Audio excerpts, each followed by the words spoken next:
ॐ सहना भवतु सहनौ भुनक्तु सह वीर्यं करवावहै तेजस्विनावधीतमस्तु मा विद्विषावहै।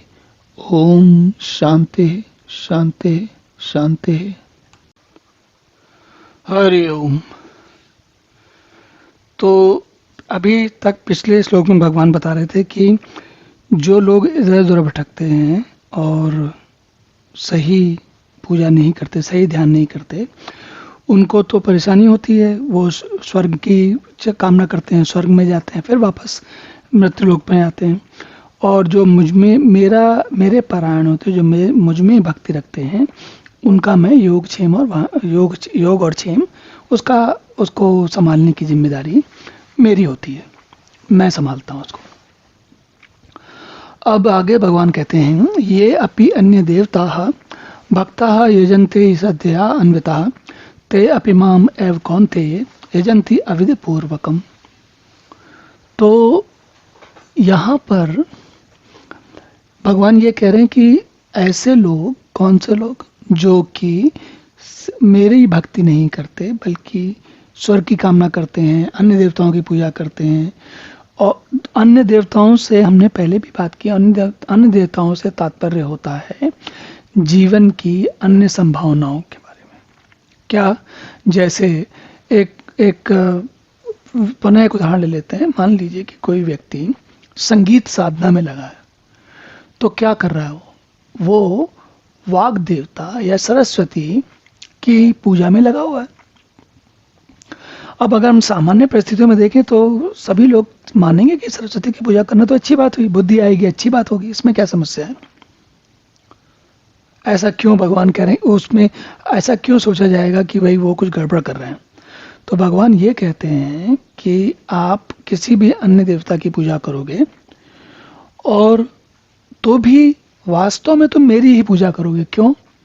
क्योंकि दूसरे देवता को, जिसको तुम उस देवता को कोई अलग समझ रहे हो, उसका स्वतंत्र अस्तित्व समझ रहे हो, उसका कोई स्वतंत्र अस्तित्व नहीं है। वो भी मेरे कारण ही है, वो भी वास्तव में वो भी मैं ही हूँ। अब ये जो बात होती है, थोड़ा सा इसको थोड़ा आराम से, ठंडे दिमाग से, शांति से समझना होता है। कैसे?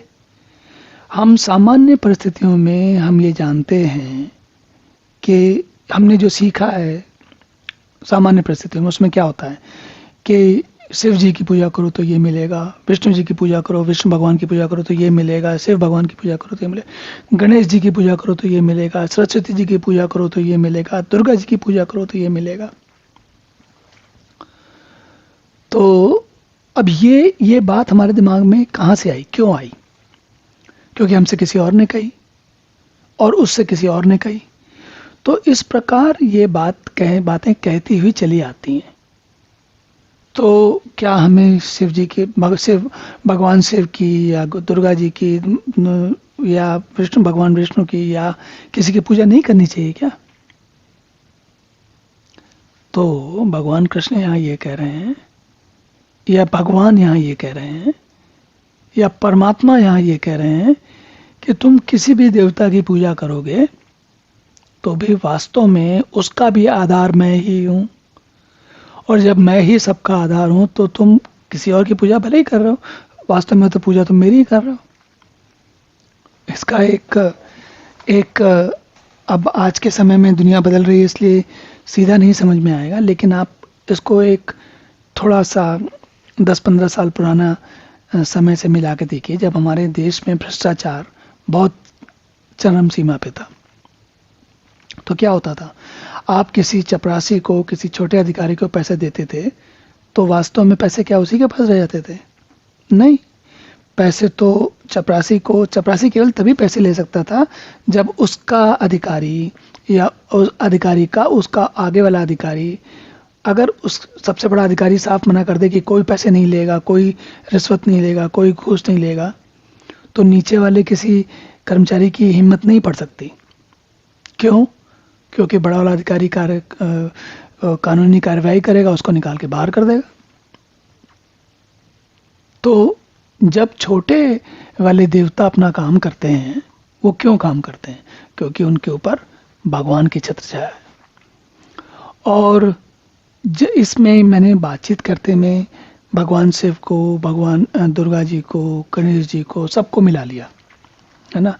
तो आप ऐसा सोचेंगे, अब आज के समय में एक और भी बात हो गई है कि हर आदमी अपने अपने भगवान को लेके चिपका हुआ है।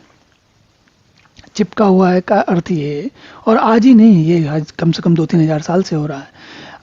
देखिए, दूसरी, तीसरी, चौथी, 5वीं शताब्दी में शैवों में, वैष्णवों में, शाक्तों में बहुत झगड़े होते थे आपस में। क्यों होते थे? क्योंकि वो कहते थे कि शैव कहते थे शाक्त अच्छे हैं, शाक्त कहते थे वैष्णव अच्छे हैं, वैष्णव, सब अलग अलग बताते थे अपना।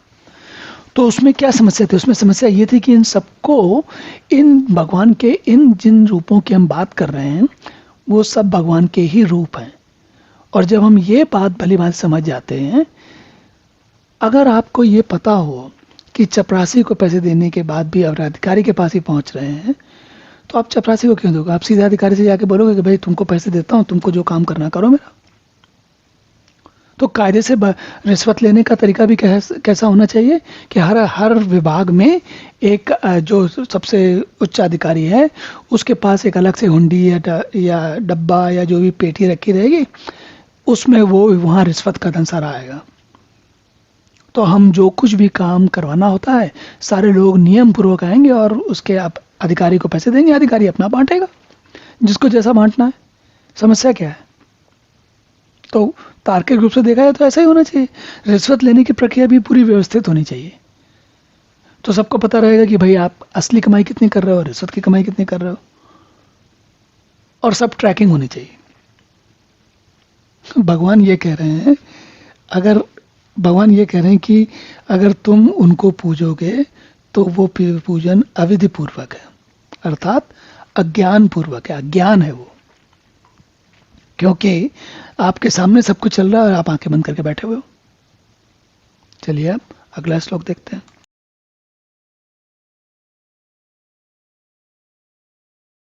ओम पूर्णमदः पूर्णमिदं पूर्णात् पूर्णमुदच्यते पूर्णस्य पूर्णमादाय पूर्णमेवावशिष्यते।